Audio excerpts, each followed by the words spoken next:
Dans cette nouvelle section, on va parler des exporteurs.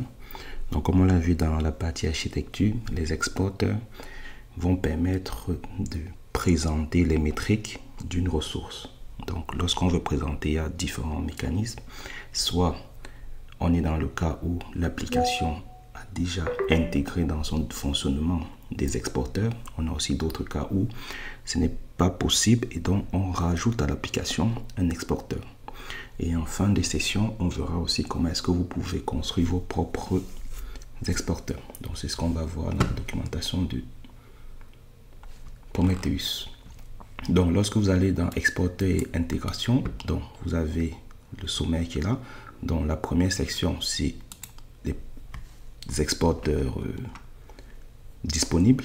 Donc si vous faites du MySQL, donc il vous suffit de récupérer l'exporteur pour du MySQL. Donc bien évidemment, l'idée ici, c'est que avant de rentrer dans les phases de construction d'un exporteur, il faut déjà vous assurer qu'il n'y a pas un exporteur qui existe déjà.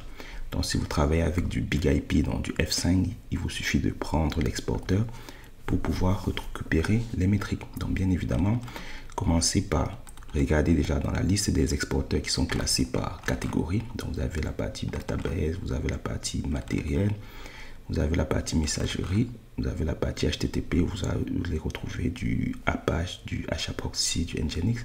Donc commencez déjà par vous assurer qu'il n'y a pas un exporteur qui existe. Donc la liste elle est bien fournie. Donc ça c'était pour le cas où vous souhaitez utiliser un exporteur qui est déjà développé. À côté de ça, vous pouvez prendre l'option, comme on l'avait dit pendant la présentation dans les sessions précédentes, vous avez d'autres solutions, notamment Traefik. Donc si on regarde, vous voyez, on retrouve bien Traefik, on retrouve Zipkin, on retrouve Kong, on retrouve etcd. Ce sont des solutions pour lesquelles vous n'avez pas besoin de déployer un exporteur. Pour cette solution, Prometheus vous informe qu'il suffit d'aller dans vos configurations et d'activer le paramètre qui va bien et la métrique est automatiquement exposée. Donc on verra un cas dans les sessions suivantes. Donc si vous êtes sur une de ces solutions, il n'est pas nécessaire de déployer un exporteur, il suffit d'aller dans la configuration de l'élément en question et d'activer l'exporteur. Donc l'autre cas possible aussi, c'est celui dont je vous ai présenté, c'est le cas où un exporteur n'existe pas. Il n'y a pas de paramètres dans la configuration pour activer l'exporteur. À ce moment, vous pouvez faire le choix donc de développer votre propre exporteur.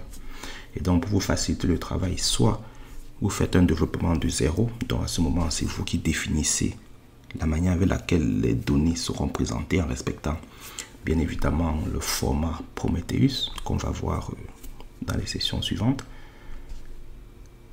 Soit vous décidez d'utiliser une librairie fourni par Prometheus en fonction du langage que vous utilisez. Si vous êtes du Java, si vous êtes du Python, vous êtes du Go, donc vous prenez la librairie et donc la librairie va vous permettre de prédéfinir vos données. Donc si on prend par exemple Python